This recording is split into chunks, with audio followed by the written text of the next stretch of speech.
Vamos a traer estudios sobre el tema decisivo para este último tiempo del anticristo. Hacía años y años y años que yo ni predicaba ese mensaje ni sentía tocarlo. El último día de la campaña en Mayagüez Dios me mostró que predicara ese mensaje, porque naturalmente es el tiempo ahora decisivo para esto. Gloria al nombre de Jesús. Vamos a abrir la Biblia, profeta Daniel, capítulo 7, versículo 2. Daniel, capítulo 7, versículo 2 en adelante. Dice que Daniel tuvo una visión nocturna, y miraba yo en mi visión de noche, y los cuatro vientos del cielo combatían en el gran mar, y cuatro bestias grandes, diferentes la una de la otra, subían del mar. Esa fue la visión de Daniel. Cuatro grandes bestias que subían del mar. Y dice, verso 4, la primera era semejante a un león. Verso 5, la segunda semejante a un oso. Verso 6, la tercera semejante a un leopardo. Hay traducciones que dicen tigre.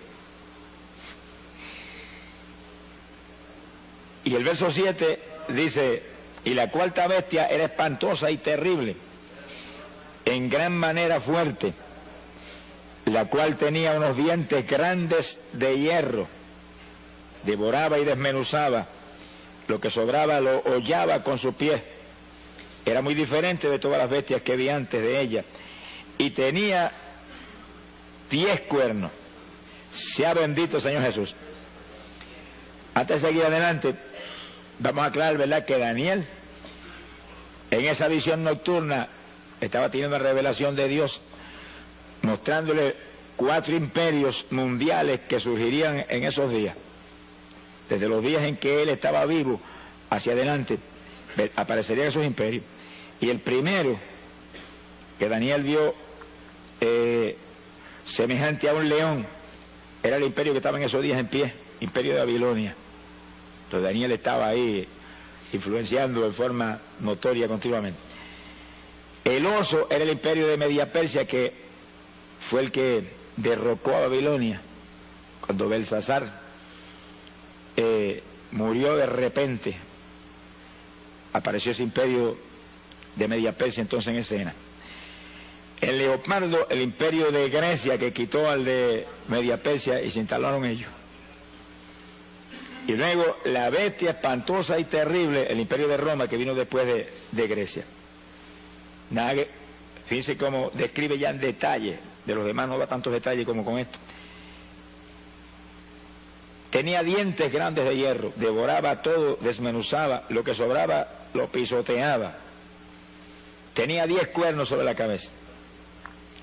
Ahora, la palabra cuerno en la Biblia implica rey o poder para reinar. El profeta Daniel, varios pasajes explica eso.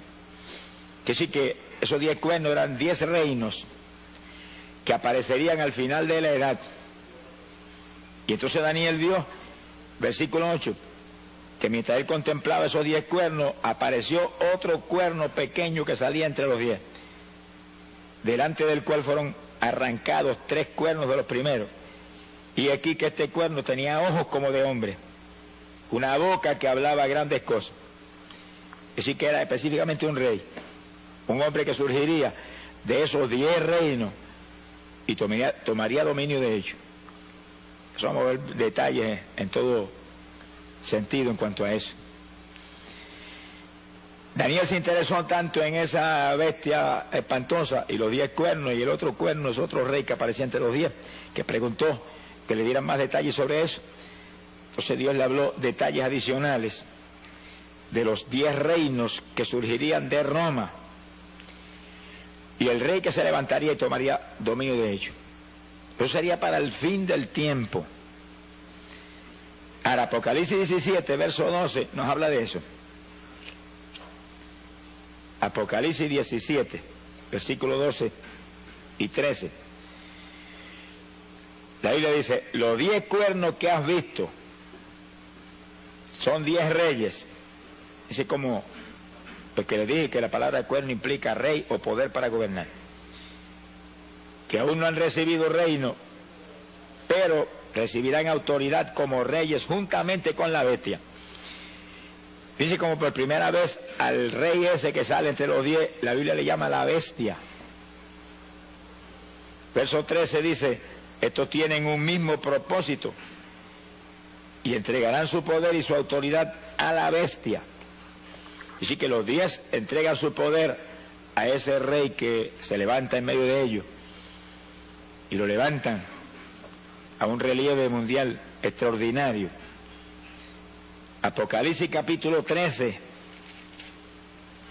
vuelve y habla de ese hombre terrible que tomará dominio de esos 10 reinos que salen del imperio que antes se llamaba Roma.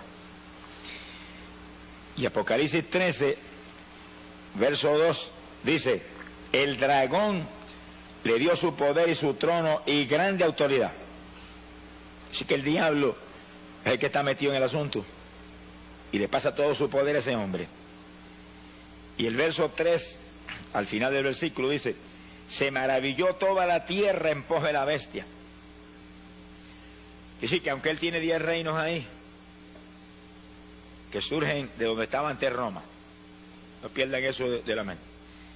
Aunque ahí que está el epicentro de su gobierno, dice que toda la tierra se maravilló y se fue en pos de la bestia. Así que ahí caerán en el lazo todos los países, Estados Unidos, Rusia y países de todos los lugares, la China, etcétera. Creerán en ese hombre y en una u otra forma le respaldarán. Versículo 5. También se le dio boca que hablaba grandes cosas y blasfemias. Así que el hombre es un enemigo de Dios. Blasfema el nombre de Dios, pero habla grandes cosas. Se le dio autoridad para actuar 42 meses. Y esos son 3 años y medio exactos, conforme al calendario profético de Dios. Por 3 años y medio tendrá autoridad para actuar en la forma violenta en que él va a actuar durante su reinado. Y el verso 7 dice algo inquietante. Se le permitió hacer guerra contra los santos y vencerlos. Y sus 42 meses son la gran tribulación en toda su plenitud. Que sí, que hay de los que se queden, alabado sea Dios. Es uno de los puntos que usan los que hablan que la iglesia pasará por la gran tribulación. Para decir que la iglesia pasa por la tribulación. Porque ahí dice que el anticristo peleará contra los santos y los vencerá. Pero está hablando de los que se quedan. No está hablando de los que se van.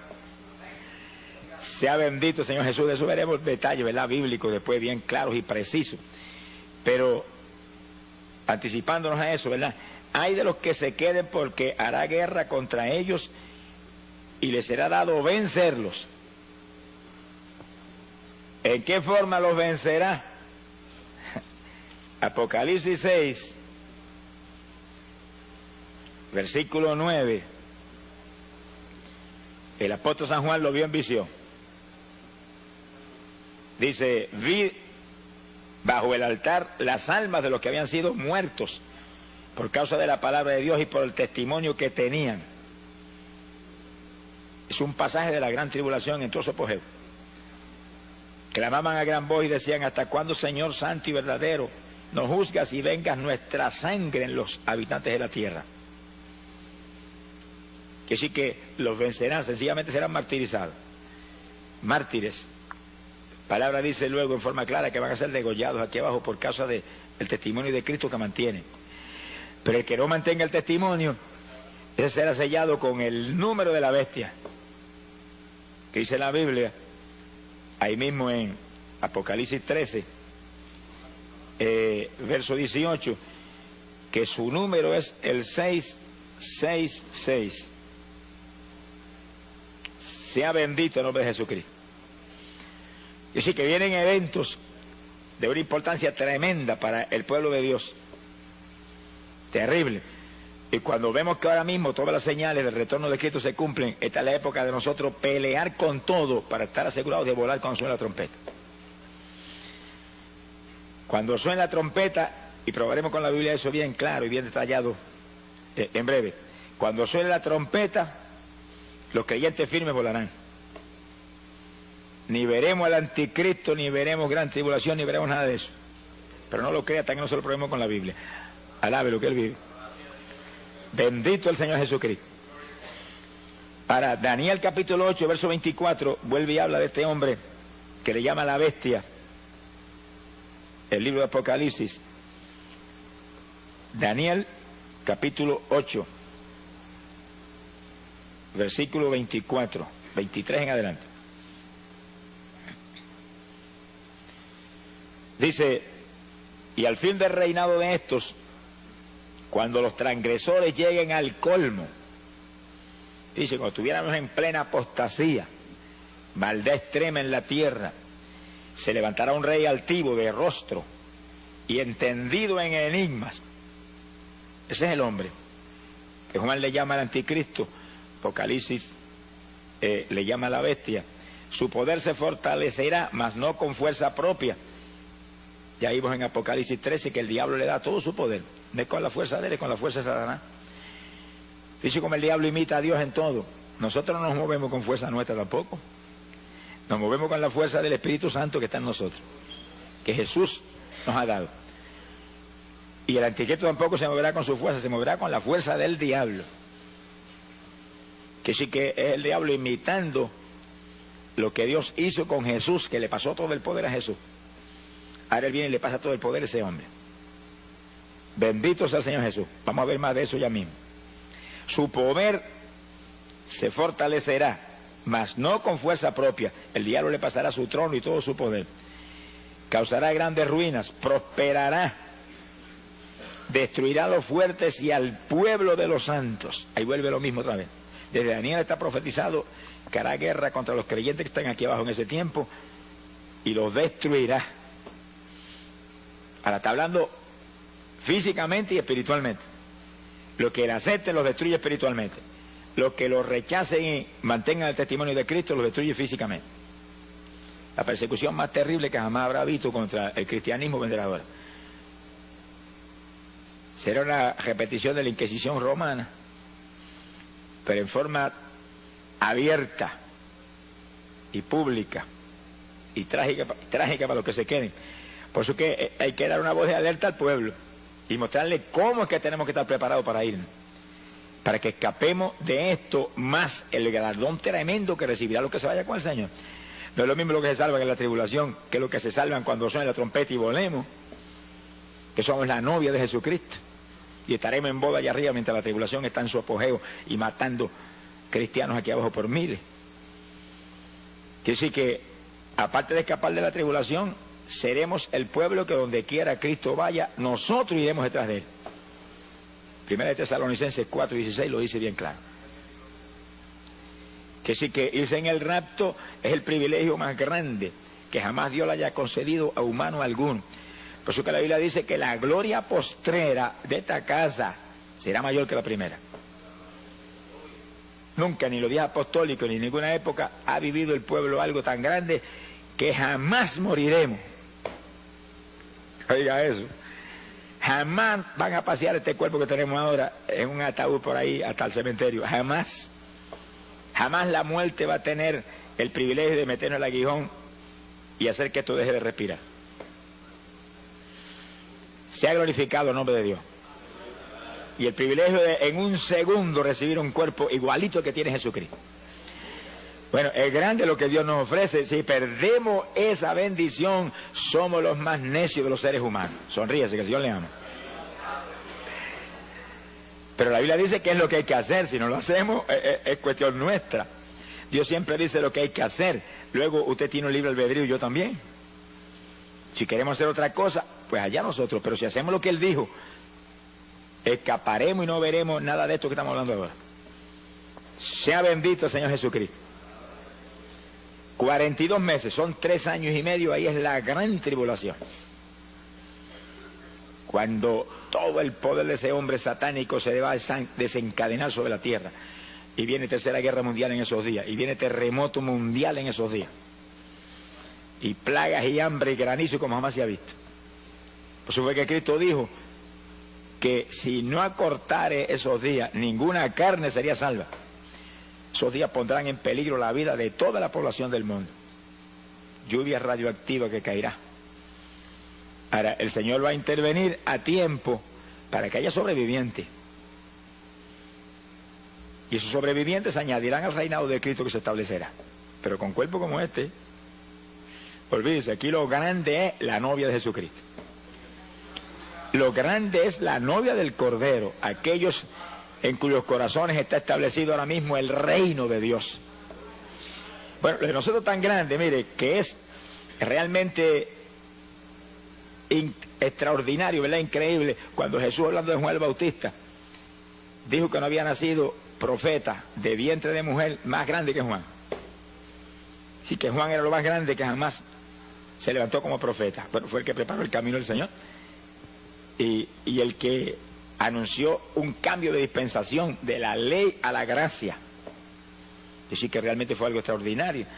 Sin embargo, Jesús dijo estas palabras tan inquietantes: pero el más pequeño en el reino de los cielos es más grande que Juan.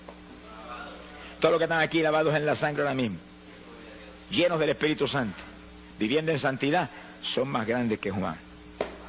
Alabe lo que él vive. Bueno, eso es extraordinario, pero fue lo que Jesús dijo. En el reino de los cielos, el más pequeñito es más grande que Juan. Juan nunca tuvo lo que tenemos nosotros. Ser novia de Jesús, esposa de Jesús, era el amigo del Señor. Pero más grande es la esposa que el amigo. Alabe lo que él vive. Porque la esposa es una sola carne con el esposo. Somos el cuerpo de Jesús. Somos un solo espíritu con Jesús. Somos el cuerpo de Jesucristo aquí abajo. Jamás nadie en el Antiguo Testamento tuvo ese privilegio. Nadie de la edad apostólica para acá es que tenemos esa maravilla. Y sin embargo, ¿cuántos se lo dejan robar del diablo? ¿Cuántos evangélicos usted ve que ahí andando ahí, arrastrándose ahí? En una vida cristiana superficial. ¿Cuántos que predicaban, ministraban, se fueron atrás? Están ahí hechos un escombro. Qué terrible. Cuando tenemos algo tan grande, ¿por qué luchar? Y usted ve la gente inconversa cómo se matan por conseguir una profesión encomiable, ser un gran profesor de universidad, o un gran arquitecto, o un doctor en medicina, y se revientan años estudiando y se amanecen por las noches. Y nosotros, ¿cuánto más debemos hacer nosotros por ser esposa de Jesús por la eternidad? Con un cuerpo igualito al de Él, igualitos a Él, seremos semejantes a Él cuando suene la trompeta. ¿Cuánto más debemos luchar? Sin embargo, tengo casos evangélicos hoy que si van a la iglesia el domingo por la mañana es mucho. Y otros que cuando se le antoja se ponen de pie y se van y sin acabarse el culto siguen andando. Ninguno de esos indisciplinados entrará, hermano. Sea bendito el Señor Jesucristo. Esto es un ejército. Y esto es un ejército en el cual tiene que haber disciplina mayor que ningún ejército de la tierra. Porque este es el ejército de Jesucristo. Este es el ejército que va a acabar con la Tercera Guerra Mundial. Y va a establecer un reino de paz aquí abajo. Imagínense qué disciplina tiene que haber. Los disciplinados volaremos. Alabe lo que Él le ama. Hay poder en Jesucristo. Ahora, cuando el anticristo tome esos 10 reinos, fíjense que esos 10 reinos salen del territorio donde estaba Roma, donde vio la bestia esa espantosa Daniel. De ahí sale esos 10 reinos, ahí se establecerán y ahí los tomará el anticristo. Y surgirá el 7º imperio mundial. Vamos a explicar eso bien claro. Daniel vio 4 imperios mundiales: Babilonia, Media Persia, Grecia y Roma. 4. Pero antes de esos 4 había habido 2: Egipto y Asiria. Egipto, donde tuvo José, y el que después esclavizó a los hijos de Israel, y Asiria, el que se llevó cautivo a los hijos de Israel por su desobediencia, y Dios permitió que se los llevaran en cautiverio.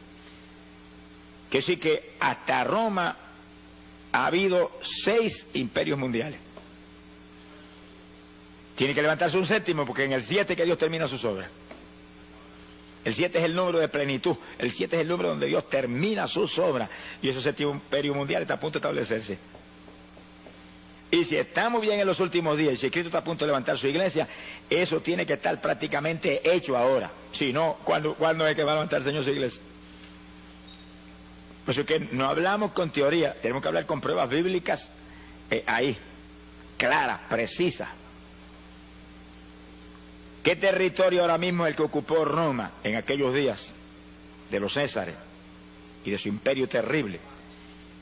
Lo que hoy en día llamamos la Europa occidental es el territorio geográficamente hablando que ocupó Roma. Que sí que en la Europa occidental tiene que haber sucedido algo grandísimo, tremendo, increíble, que ha preparado el escenario para que el anticristo aparezca y tome los 10 reinos de que habla Daniel ahí y establezca ese séptimo imperio mundial. Mundial, porque todo el mundo seguirá en pos de él. Directa o indirectamente todo el mundo apoyará al hombre, todas las naciones, y habrá unidad y habrá prosperidad, y con engaño prosperará todo. Y todo el mundo tendrá los ojos puestos en ese hombre. Las Naciones Unidas lo han dicho, que están esperando un hombre, que ningún comité lo puede hacer, han probado comités de todo tipo. Un hombre que tenga tal sabiduría, tal poder persuasivo, que pueda convencer a las naciones y traer paz, impedir la Tercera Guerra Mundial, levantar la economía del mundo. El hombre está ahí esperando el momento para él tomar los 10 reinos y aparecer en escena. Que sí que en la Europa occidental tiene que estar preparado el escenario para eso, porque ese es el territorio que ocupaba Roma. Y ahí que dice Daniel que aparecerá 10 cuernos sobre la bestia romana. Entonces, al ver lo que ha pasado en la Europa occidental, nos quedamos atónitos. Porque cuando terminó la Segunda Guerra Mundial, década del 40, las naciones de Europa quedaron todas arruinadas económicamente. Francia, Inglaterra, eso estaban arruinados después de esa guerra. Entonces en el 1957 se unieron 6 de esos países de la Europa occidental, 6. Y en un tratado que se llamó el Tratado de Roma, quedaron unidas las economías de los 6 países tratando de levantarse y superar la tragedia en que habían estado viviendo económicamente hablando. Y ahí se unieron Francia, Italia, Alemania Occidental, Holanda, Bélgica y Luxemburgo. 1957, y le llamaron el Tratado de Roma a esa unidad. Fíjense que lo que Daniel dice, que ese imperio surge de Roma. Pues le pusieron el nombre por si acaso alguna duda. Bendito el nombre de Jesús. Ahora, en 1971, nunca olvido que yo predicaba campaña en Chicago. Y una noche prediqué sobre este tema, y al otro día apareció en los periódicos en letras grandes: Inglaterra se une al mercado común europeo, 7º país que se unía. Luego, después de Inglaterra, se unieron Dinamarca e Irlanda, 9 países. Y años más tarde se unió Grecia, los 10 países. Pero cuando yo llegué ahora a Europa a predicar, se acaban de unir España y Portugal. Aquí sí que hay 12. Eso te muestra a ti que 2 tendrán que salir. Porque el anticristo va a tomar 10 reinos, no son 12. La Biblia no puede fallar ni por un ápice, porque es matemáticamente precisa. 2 saldrán. Y realmente fue extraordinario ver hace apenas unos días o unas semanas, que salió una proclama de las naciones del mercado común europeo, que es como le llaman a esa unidad, que estaban muy decididos a sacar 2 naciones fuera, porque la economía del mercado no estaba a lo alta que ellos creen que debe estar. Pero ahora mismo, en eso que están unidos, hay más de 330 millones de personas unidos, como si fueran prácticamente un solo pueblo. Pronto, dicen ellos, que van a quitar las fronteras, y entonces una persona pasará de un país a otro sin enseñar ni papeles ni nada, porque no va a haber fronteras. Serán un solo imperio, un solo reino, y pondrán un sistema monetario común. Entonces eso está ahí ya determinado. Quiere decir que ese es el imperio del anticristo, donde está Francia, Inglaterra, Alemania, todos esos países ahí, sin saber lo que les viene para encima. ¿Y en manos de quién van a caer? Y un país como España, que le da la espalda al Evangelio, y que ahora mismo hay como 40 millones de personas, y no sé cuál sería el número preciso, ¿verdad? Pero no hay probablemente ni 100.000 creyentes. en 40 millones de personas. Que sí que es una cosa increíble. No han creído en la verdad, Jesucristo. Les será dado creer en la mentira, eso es lo que dice la Biblia. Cuando venga el anticristo lo agarrarán como el Mesías que viene del diablo. Sea bendito el nombre de Jesús. Que sí que el ambiente está preparado, solamente que el hombre venga y agarre los 10 reinos y establezca ese gobierno, y entonces sus actuaciones, su sabiduría, su sagacidad, todos sus movimientos convencerán a las naciones que ese es el hombre que hay que ayudar y apoyar y seguir para que haya paz y se acabe la inflación y se acaben todas las tragedias que enfrentan las naciones hoy en día. Bendito es el nombre de Jesucristo. Ahora, viendo nosotros un cumplimiento profético tan terrible como es ante nuestros ojos, ¿cuál tiene que ser la reacción nuestra? Bueno, lo que dijo el profeta Jeremías, que son palabras que quedaron escritas ahí y están en pie hoy para la iglesia del Señor como nunca antes. Jeremías capítulo 6, verso 16.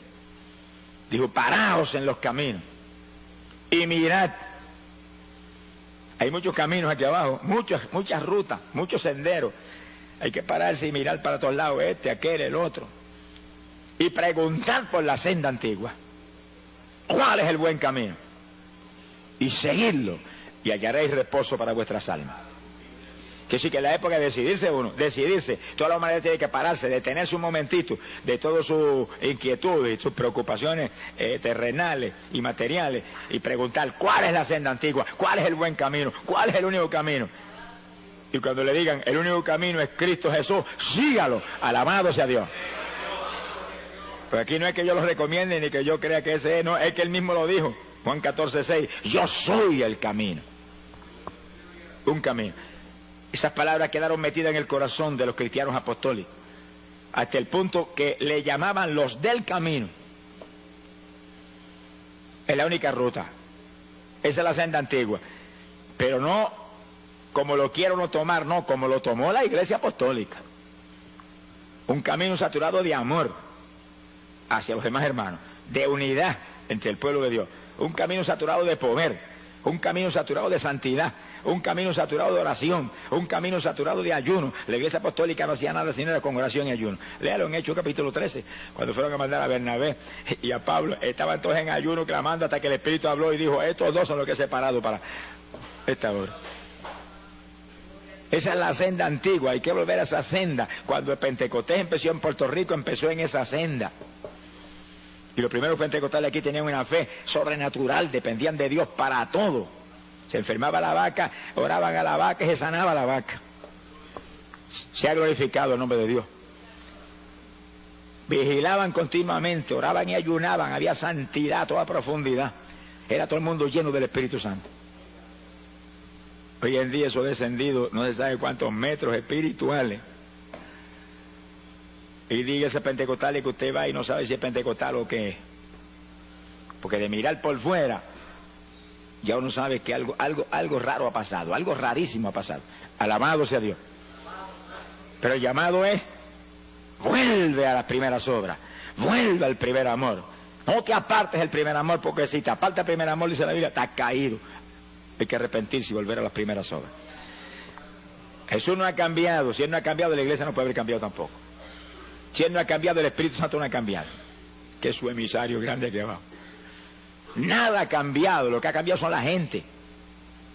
Las denominaciones, las religiones, son las que han cambiado, se han modernizado, han dañado el Evangelio. Alabado sea Dios.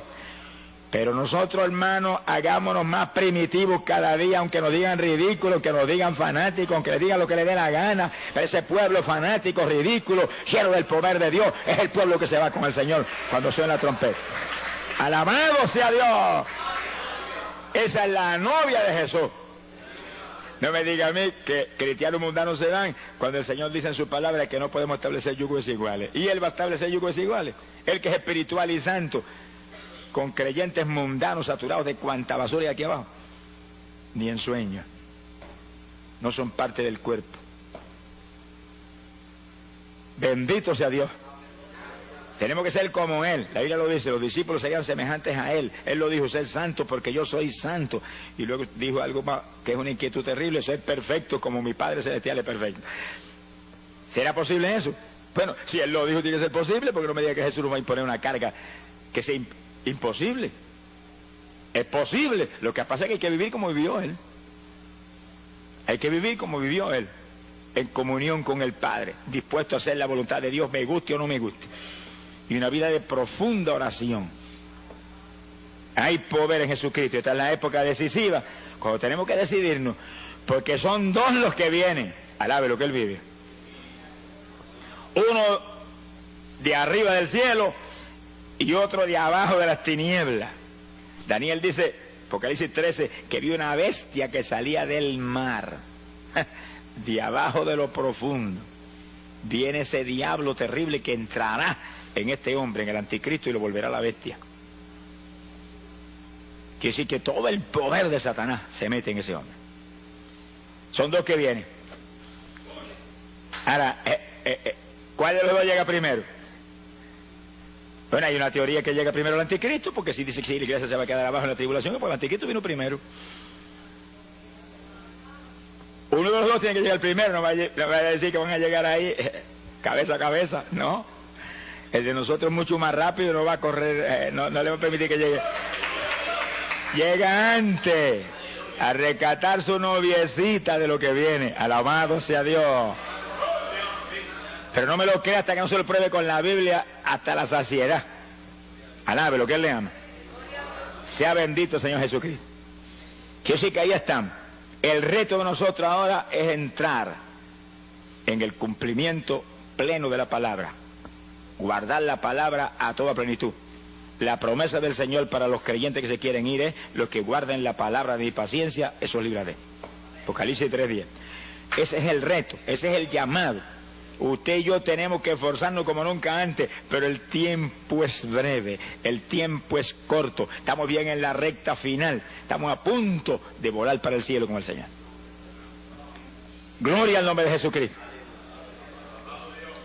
Ahora, entrando ahora en un punto muy importante y decisivo para lo que hemos estado hablando. Cuando el anticristo aparezca en escena, la Biblia dice que se le va a sentar en el templo a los judíos. Dice que los judíos van a construir un templo que no está construido todavía. Eso en meses lo pueden construir. Pero cuando llegó la década del 60 y se movió hacia adelante, ni siquiera Jerusalén estaba en manos de los judíos. 20 años atrás. 20 años atrás Jerusalén no estaba en manos de los judíos. Pero en el 67 la tomaron en una guerra de 6 días. Se tenía que mover rápido papá porque se le acababa el tiempo. Y en 6 días se le quitaron a los árabes, que no era cosa fácil, eso fue un milagro sobrenatural, que esa gente sintieran temor y huyeran. Ahí entraron, tomaron la vieja ciudad. 67. Ahora construyen el templo en cualquier momento. Si la iglesia del Señor ve eso o no lo ve, eso no, a nosotros no nos tiene, no nos va ni nos viene. Sabemos que va a ocurrir, pero puede ocurrir antes de nosotros volar al cielo o puede ocurrir después. Lo importante es que ahí están los judíos en Jerusalén. Ahí están hablando de la construcción del templo todo el tiempo. He leído últimamente artículos de revistas importantes donde habla de la construcción del templo y que ellos están a punto de construir el templo. Y que el gobierno está con planes preparados y demás para construir ese templo ya mismo. Y que en meses lo construyen con las formas modernas de construcción que hay hoy en día, eso en meses lo tienen terminado. Ahí ellos van a restaurar toda la adoración que había en el Antiguo Testamento, con sacrificio de animales y lugar santo y lugar santísimo y todo eso, ignorando que ya el Mesías vino y una nueva dispensación está en pie y ya no estamos bajo la ley sino bajo la gracia, y que la ley se cumple ahora no en la gente carnal sino en los que andamos conforme al Espíritu. Pero ellos entrarán en ese asunto. Y entonces lo importante de esta cuestión es que el anticristo se le va a subir en ese templo y va a violar todo lo que se hace en el templo y se va a ostentar como Dios ahí. ¿Dónde está eso en la Biblia? Segunda de Tesalonicenses, capítulo 2, verso 3 en adelante. Y esto sí que es importante para nosotros, porque esta es la base de la doctrina de que la iglesia pasa por la tribulación, con una equivocación infantil. Mire lo que Pablo profetizó. Nadie os engañe de ninguna manera, porque no vendrá, está hablando de la venida del Señor, no vendrá el Señor sin que antes venga la apostasía y se manifieste el hombre de pecado, el hijo de perdición. Ese es el anticristo. Ahí que te dicen a ti, no, pasamos por la tribulación, porque el Señor no puede venir hasta que no se manifieste el anticristo. Pero ahí no está hablando del rapto, está hablando de la segunda venida de Cristo. Vamos a probarlo más abajo según leamos los versículos. Está hablando de la segunda venida de Cristo, donde el Señor viene con su iglesia y acaba con la tercera guerra mundial y establece un reino de paz. Por supuesto, el anticristo tiene que venir antes que eso, porque él viene y va a destruir al anticristo y lo va a echar de cabeza al lago de fuego y azufre. Ahora, fíjese el resto: el cual se opone y se levanta contra todo lo que se llama Dios. Ahí está, en toda la tribulación, los últimos 3 años y medio, últimos 42 meses, oponiéndose a todo lo que se llama Dios, o es objeto de culto. Hay de lo que rindan culto al Señor en esos días. Tanto que se sienta en el templo de Dios como Dios, haciéndose pasar por Dios. Ahí le suspende los ritos a los judíos, se le sienta en el templo y dice: aquí soy yo Dios, y se ostenta como Dios, y se forma el escándalo grande que lanza a la tierra a la gran tribulación. El gran pacificador se declara ahora como lo que es la bestia, Satanás encarnado. Mi alma te alaba, Jesús. Fíjense que el diablo imita a Dios en una forma tan profunda que en esos días levanta una trinidad. Satanás como Dios el Padre, que le da todo su poder al anticristo, su hijo espiritual satánico como es, y le da su trono, todo, igualito que Dios con Jesús. Y entonces aparece un falso profeta, que es el que va a estar al lado del anticristo, que es el que hace todas las obras, y levanta una estatua. Apocalipsis 13 habla de eso, y esa estatua tiene un poder tan terrible que la misma estatua mata a aquellos que no la adoran. Ahora no es una estatua ahora muerta con ojos que no ve como las actuales. Es una estatua animada. ¿Qué clase de demonio habrá dentro de la estatua? Imagínense. Dice que eso es una idolatría terrible, adorando al anticristo a través de esa estatua. Pero el falso profeta es el que hace las obras, como ahora. Ahora el que hace las obras es el Espíritu Santo, que no se mueve para nada si no es en el nombre de Jesucristo. Y el falso profeta no se mueve para nada si no es en el nombre del anticristo. Es una trinidad diabólica: el diablo, el anticristo y el falso profeta, imitando la trinidad de nuestro Dios. Mire que hasta el diablo sabe que Dios es una trinidad y la gente que abajo no lo sabe. Sonríase que el Señor le ama. Y gente que se burla y dice: eso es un Dios con 3 cabezas. Señor, reprenda al diablo y a ellos también. Alabado sea Dios. Es un solo Dios que se manifiesta en 3 divinas personas. Pero lo dice la Biblia, los tres una sola cosa son, un solo Dios. Jesús, la única forma visible de Dios. Dios el Hijo. El Padre, que está en el trono allá resplandeciendo. Allá veremos esa maravilla cuando entremos. Y el Espíritu Santo es el que está aquí. El Espíritu Santo es el que está aquí. Ese es el que está con nosotros. El que hace sentir a usted de vez en cuando un fueguito por acá, una corrientita por allá, como mostrando: aquí estoy. Ese es el que hace que Jesús sea una realidad en medio de su iglesia. Que se cumpla lo que Jesús prometió: estoy con vosotros todos los días de vuestra vida, por medio de la persona del Espíritu Santo. Me voy, pero enviaré un consolador, dijo. No dejaré huérfano.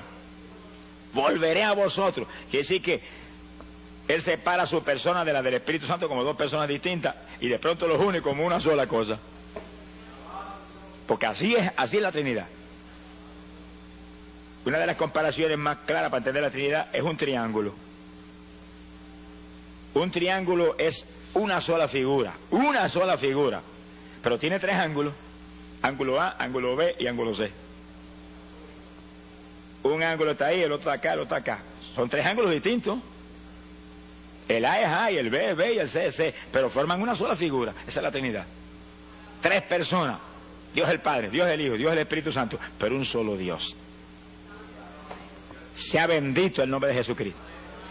Y el diablo lo sabe. Muchas religiones no lo saben, pero el diablo lo sabe.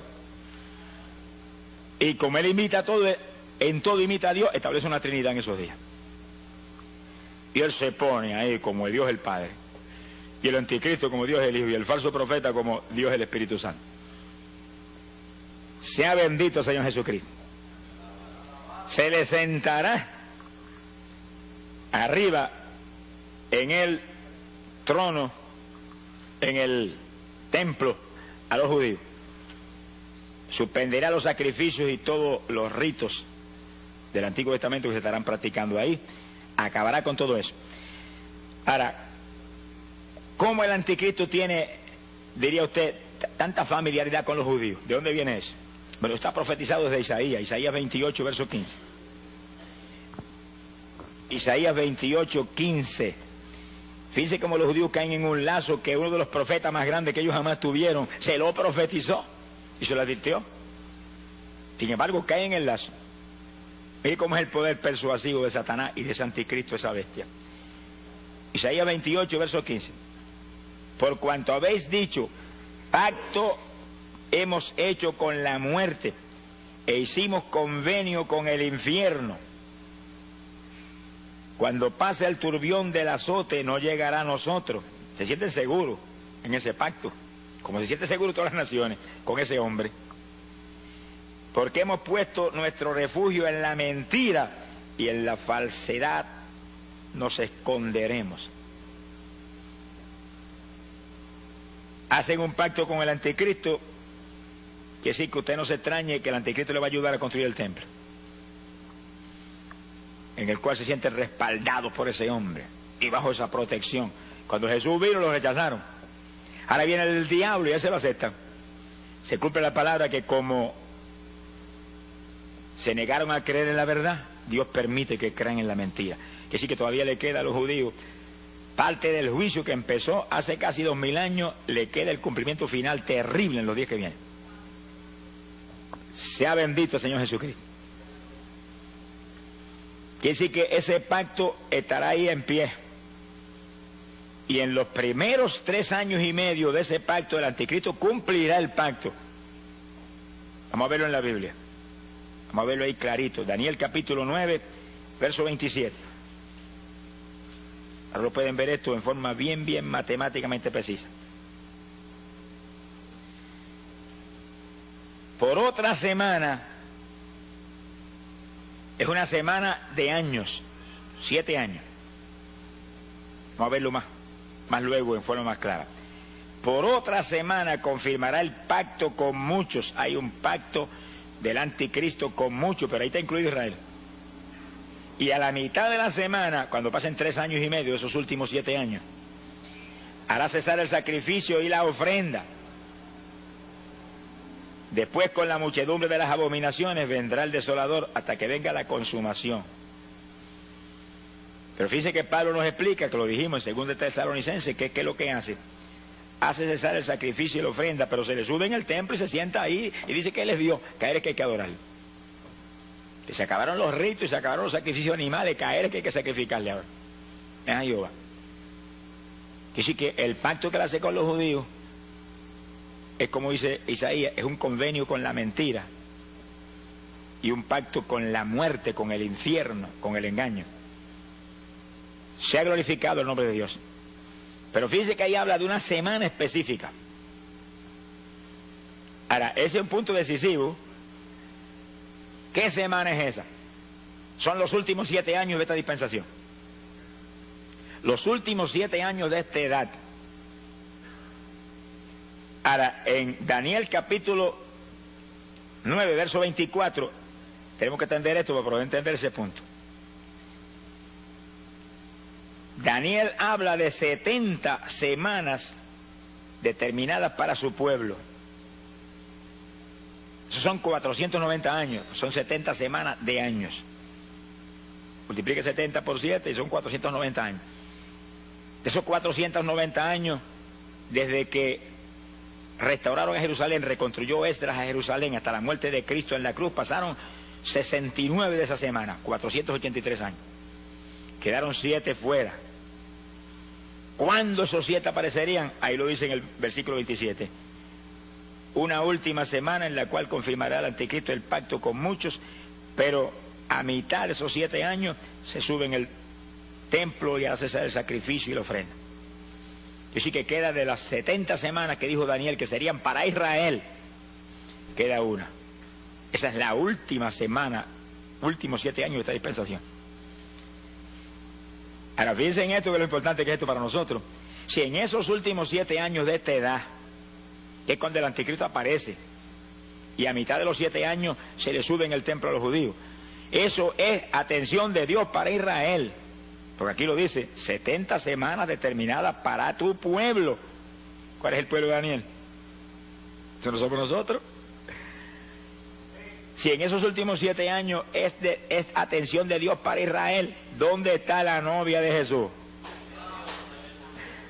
De boda, alabe lo que él vive, de boda. Y la Biblia dice que las bodas no son aquí abajo, porque la 19 dice que las bodas son en el cielo. Y sí, por eso tenemos una seguridad absoluta de que cuando el anticristo aparezca, no estamos aquí, porque ahí comienzan los últimos 7 años. Ya hemos volado y nos fuimos. La atención de Dios ahora es totalmente, exclusivamente para la novia de su Hijo, la iglesia. ¿Y qué dice la Biblia? En los últimos días derramaré mi espíritu sobre toda carne. Mire cómo es la atención de Dios ahora. Derramamiento del espíritu para que nuestros hijos y nuestras hijas profeticen, nuestros jóvenes tengan visiones, los viejitos tengan sueños, y siervos y siervas, unción nueva del espíritu para profetizar. Profecías, sueños, visiones, ¿sobre qué? Sobre los últimos días. Cristo viene, está a punto el Señor de venir, mira, están cumplidas las señales, todo esto está hecho ya. Y todos los detalles ahí, nosotros hablando de eso. No hay otra conversación ahora nada más que esa. La venida del Señor, la venida del Señor. Está a punto el Señor de levantar su pueblo. Y cuando volvemos nosotros para arriba, entonces la atención de Dios volverá otra vez sobre Israel. 7 años que completarán las 70 semanas de años que Daniel profetizó hace más de 2500 años. Sea bendito el nombre de Jesucristo. Que sí, que el asunto es matemáticamente claro, pero para que sea todavía más claro, volvamos a segunda de Tesalonicenses, capítulo 2, ahora en el verso 6. Y Pablo dice: y ahora vosotros sabéis lo que lo detiene, lo que impide que se manifieste el anticristo ahora mismo, a fin de que a su debido tiempo se manifieste, porque ya está en acción el ministerio de la iniquidad, solo que hay quien al presente lo detiene. Alguien ahora mismo impide que él se manifieste y aparezca ahí, tome esos 10 reinos y comience, resurja el séptimo imperio mundial. Fíjense que el séptimo imperio mundial es un resurgimiento de Roma, una resurrección del viejo imperio romano. Son los 10 cuernos que estaban sobre la bestia, que es el séptimo imperio mundial, que es Roma. Como si resurgiera Roma con todo su poderío militar y toda su ira contra los creyentes del Evangelio, que en los días de los Césares los tiraban a los leones en el Coliseo. Ahora los van a degollar. Mi alma te alaba, Jesús. Verso 7. Porque ya está en acción el misterio de la iniquidad, solo que hay quien al presente lo detiene, hasta que él a su vez se ha quitado de en medio. Ese que lo detiene ahora va a ser quitado. Y entonces, verso 8, se manifestará el inicuo. Hasta que no se ha quitado el que impide ahora, no se puede manifestar. Y si cuando suene la trompeta y arrebatados en nubes volemos hacia el aire, el encuentro del Señor, ahí el anticristo se sonreirá y dirá: ahora yo puedo aparecer. Ahora voy yo, ahora soy yo el principal personaje en la tierra. ¿Y por qué no se puede manifestar mientras la iglesia del Señor está aquí abajo? Porque la iglesia del Señor, y yo no estoy hablando de todos los evangélicos que existen hoy en día, porque eso no es. Estoy hablando del cuerpo de Jesucristo, hombres y mujeres que forman el cuerpo de Jesús, porque son hombres y mujeres santos, limpios, llenos del Espíritu Santo, llenos de la fe del Señor, que se mueven ahí, andando no por vista, sino por fe, creyendo la verdad total de la palabra y viviéndola, y dando testimonio de la humanidad, y que sus vidas ya no es yo, sino Él. Y que el único incentivo de estar aquí abajo, porque somos de arriba, es llevar luz a los perdidos. Esa es la iglesia del Señor. Los demás no están pegados al cuerpo de Cristo ni con saliva. Sonríese, que el Señor les ama. Están convencidos, pero aquí no es cuestión de convencerse, aquí es cuestión de convertirse, desde la mollera de la cabeza hasta la planta de los pies, desde las uñitas hasta el pelo, por dentro y por fuera, nada de lo que él le ama. ¡Ay, Sahaya, Sójaba! Si el anticristo se manifiesta ahora, mientras la iglesia del Señor está aquí, la iglesia del Señor tiene promesas de Jesús, os he dado poder contra todo poder del enemigo. Pisarán serpientes y escorpiones, nos dañarán. En mi nombre echarán fuera demonios. Y dijo, y los discípulos serán semejantes a mí, harán mis obras y aún mayores. Se aparece el anticristo, ahora le caemos como el que apaga fuego encima. Lo único que va a poder hacer es taparse, cubrirse, porque los golpes lo van a abrumar. Quiere decir que no puede aparecer. El diablo no lo va a manifestar. Ahora el diablo sabe que si lo manifiesta ahora sería un fracaso para él, no va a hacer eso. Está esperando que lo que impide sea quitado del medio. Y cuando seamos quitados del medio, para arriba. ¿Quitados en qué dirección? Para arriba. ¿Quitados en qué forma? Arrebatados en nubes hacia el aire, al encuentro del Señor. ¿Quitados en qué forma? En un segundo, en un abrir de ojos.